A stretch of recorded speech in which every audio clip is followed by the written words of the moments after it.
जैसे मैंने कहा, आज प्रधानमंत्री ने अचानक पीओके की बात की, तो मतलब मैटर ऑफ डिस्कशन है ये कि क्यों की होगी उन्होंने? नहीं, पीओके की बात अचानक तो नहीं की, काफ़ी समय से कर रहे हैं। पहली बार उन्होंने कहा कि देश के 3 टुकड़े हुए। अभी तक हम बात करते थे कि विभाजन हुआ, पाकिस्तान अलग बन गया, धर्म के नाम पर बना, अलग देश बना। बाद में 71 में जो है बांग्लादेश बना, लेकिन देश के 3 टुकड़े। ये पहली बार किसी भी प्रधानमंत्री ने, नरेंद्र मोदी ने ही नहीं, किसी भी प्रधानमंत्री ने। दूसरा, 1947 की याद दिला रहे हैं।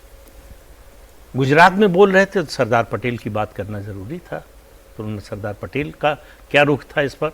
आपको मालूम है कि रियासतों का विलय हो रहा था, तो केवल एक रियासत जो है जम्मू कश्मीर की, वो नेहरू जी के जिम्मे दी। नेहरू ने कहा था इसके बारे में फैसला हम करेंगे। और क्योंकि वो खुद कश्मीरी यूनाइटेड नेशंस गए, नहीं खुद कश्मीरी थे, उससे ज्यादा शेख अब्दुल्ला से उनके जो संबंध थे, ठीक है, उसके कारण जो एक्सेशन का डॉक्यूमेंट था उस पर दस्तखत, उस पर मंजूरी जो है रुकी रही, जब तक राजा हरि सिंह ये नहीं मान गए कि वो सत्ता शेख अब्दुल्ला को हैंडओवर करेंगे। नेहरू की ये शर्त थी। एक बात। दूसरी बात, जब वो यूनाइटेड नेशंस लेकर गए सिक्योरिटी काउंसिल में ये मुद्दा, तब उन्होंने देश की कैबिनेट से सलाह मशविरा नहीं किया, अपनी पार्टी में कोई सलाह मशविरा नहीं किया। ये एक तरफा निर्णय था उनका। तो सवाल ये है कि ये बात तो ऐतिहासिक तथ्य है, सबको मालूम है, क्यों याद दिलाया प्रधानमंत्री ने? याद कीजिए, हाँ। आज 27 मई है, नेहरू की जो है पुण्यतिथि है आज, और इसलिए नेहरू को, कश्मीर को, और जो हमने ऐतिहासिक गलती की, अब प्रधानमंत्री ये बातें क्यों कह रहे हैं? हमारे देश में, सनातन में, खासतौर से हिंदुओं में एक बड़ी कमजोरी है, और वो कमजोरी ये है कि हमें इतिहास बोध और शत्रु बोध नहीं है। प्रधानमंत्री इन बातों के जरिए इन दोनों का एहसास करा रहे हैं कि इतिहास में हमने गलती क्या की।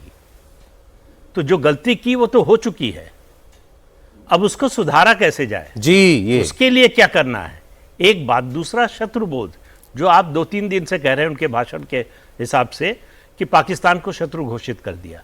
पाकिस्तान को शत्रु हमने 1968 में घोषित कर दिया था। 1962 में चीन से लड़ाई हुई, 65 में पाकिस्तान से DRI बना, डिफेंस ऑफ इंडिया रूल बना उसके तहत, और 68 में इंदिरा गांधी की सरकार कानून लेकर आई। सवाल यह हुआ कि दुश्मन कौन? तो उनका जो भारत से जो युद्ध जिसने किया वो दुश्मन, और दुश्मन देश का नागरिक जो है वो भारत में कोई संपत्ति नहीं ले सकता। अगर उसकी संपत्ति है तो एनिमी प्रॉपर्टी डिक्लेयर कर दी जाएगी, सरकार ले लेगी।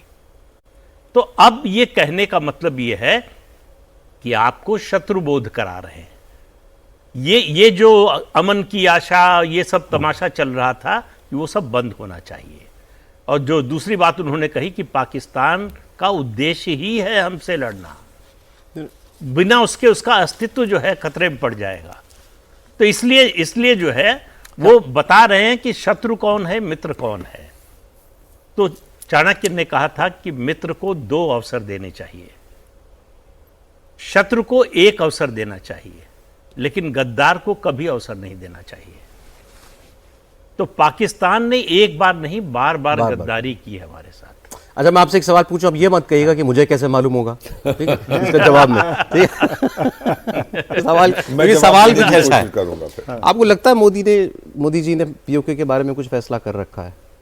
मुझे पीओके का नहीं मालूम, लेकिन कुछ फैसला कर रखा है। देखिए, एक बात मैंने उनको, जो 10-11 साल में मुख्यमंत्री का उनका जो कार्यकाल है उसको छोड़ दें, प्रधानमंत्री के रूप में काम करते हुए, आप देखिए जितने बड़े फैसले हुए हैं उससे पहले वो लगातार इंडिकेशन देते हैं, भूमिका बनाते हैं, हाँ, कि हम मतलब इस ओर जा सकते हैं। नोटबंदी से पहले आप याद कीजिए, चार्टर्ड अकाउंटेंट्स की के कार्यक्रम में उन्होंने कहा था कि अगला जो है निशाना आप लोग हैं, सारी गड़बड़ आप लोग करते हैं, ये जो फर्जी कंपनियां बनाते हैं वो आप लोग करते हैं। तो आप उनके किसी बड़े कदम को देख लीजिए, लगातार इशारा करते हैं कि हम कुछ करने वाले हैं। तभी तो हम आज पीओके की बात कर रहे हैं। इसीलिए हम पीओके, लेकिन हमको लगता है कि हम ऑब्सेस्ड हैं पीओके के साथ। अब देश जो जिस स्थिति में है उससे आगे निकल चुके हैं। नहीं सर, मैं आपको बताऊं, ऑब्सेस्ड नहीं, देश में एक किस्म की उदासीनता है इस बात को लेकर के कि आप पीओके करते तो हो, उसको वापस लेने के लिए कुछ करो भी तो। पार्लियामेंट ने कह दिया साहब हमारा रिजॉल्व है कि पीओके हमारा मान लिया हमने, लेकिन फिर क्या, उसके आगे क्या एक्शन क्या?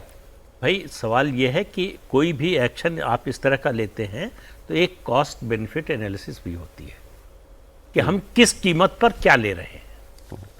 लेकिन आपको लग रहा है कि प्रधानमंत्री ने जो कुछ तय किया? 1947 में पीओके था, जनरल साहब से भी पहले बात हो रही थी तो उन्होंने कहा, और आज जो पीओके है उसमें बहुत बड़ा अंतर आ गया। ठीक है, लेकिन आपके देश की सीमा है ना, तो वो ये नहीं कहा जा रहा कि नहीं लेंगे। जो